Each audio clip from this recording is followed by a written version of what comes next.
Hai, saya Abdul Al-Musbi. Di sini saya akan menceritakan perkembangan sejarah bahasa Indonesia. Mari kita mulai. Let's go. Perkembangan bahasa Indonesia lisan maupun tulisan berkembang mulai pada saat terbentuknya, yaitu 28 Oktober 1928, bersamaan dengan momen Sumpah Pemuda.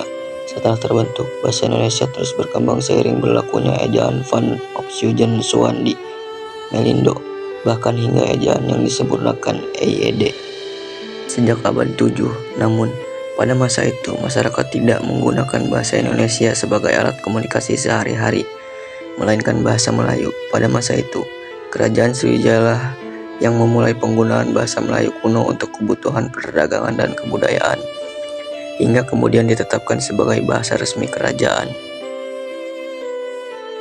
Seiring waktu, terdapat upaya untuk menyusun ejaan resmi bahasa Melayu. Hal ini dilakukan oleh Van Opsuyjen yang kemudian dibantu oleh Nawawi Sultan Mamur dan Muhammad Taib Sultan Ibrahim. Ejaan Van Opsuyjen ini kemudian dimuat ke dalam kitab Logat Melaju pada 1901. Tahun 1908, pemerintah kolonial memutuskan untuk mendirikan badan penerbit buku bacaan dengan nama Komisi for Development atau Taman Bacaan Rakyat. Pada 1917, lembaga ini diubah namanya menjadi Balai Pustaka. 10 tahun kemudian, tepatnya pada 1927, Yahya Dato Kajo menggunakan bahasa Indonesia dalam pidatonya di sidang Volkad atau Dewan Rakyat. Peristiwa tersebut sekaligus menjadi momen penggunaan bahasa Indonesia pertama dalam sejarah Nusantara.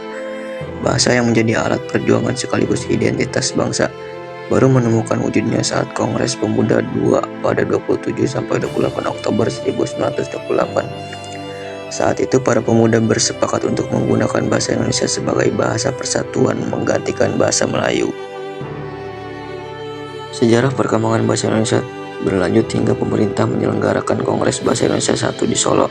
Berdasarkan acara yang dihelat di Solo pada 25-28 Juni 1938 tersebut, disimpulkan usaha pembinaan dan pengembangan bahasa Indonesia telah dilakukan secara sadar oleh cendekiawan dan budayawan Indonesia saat itu. Setelah proklamasi kemerdekaan, penggunaan bahasa Indonesia sebagai bahasa resmi negara mulai mengalami perkembangan. Pada 18 Agustus 1945, Indonesia ditetapkan sebagai bahasa resmi melalui Pasal 36 Undang-Undang Dasar 1945. Setelah ditetapkan sebagai Undang-Undang Dasar 1945, pedoman penggunaan bahasa Indonesia diresmikan melalui Pedoman Ejaan Republik, Ejaan Suwandi. 19 Maret 1947, rujukan tersebut sekaligus menggantikan Kitab Logat Melaju yang disusun Van Opsuyjen. Bertepatan dengan peringatan Sumpah Pemuda tahun 1954, tepatnya 28 Oktober hingga 2 November, digelar Kongres Bahasa Indonesia II di Medan. Kongres ini merupakan upaya penyempurnaan bahasa Indonesia sebagai bahasa kebangsaan.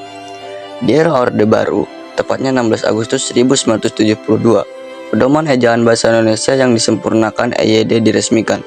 Peresmian tersebut disampaikan dalam pidato kenegaraan Presiden Soeharto di hadapan sidang DPR yang kemudian diikutikan melalui keputusan Presiden nomor 57 tahun 1952. Sejarah perkembangan bahasa Indonesia bisa ditelusuri bahkan hingga sekarang. Hingga 2023, Kongres Bahasa Indonesia telah digelar 12 kali. Kongres ke-12 diadakan pada 25-28 Oktober 2023.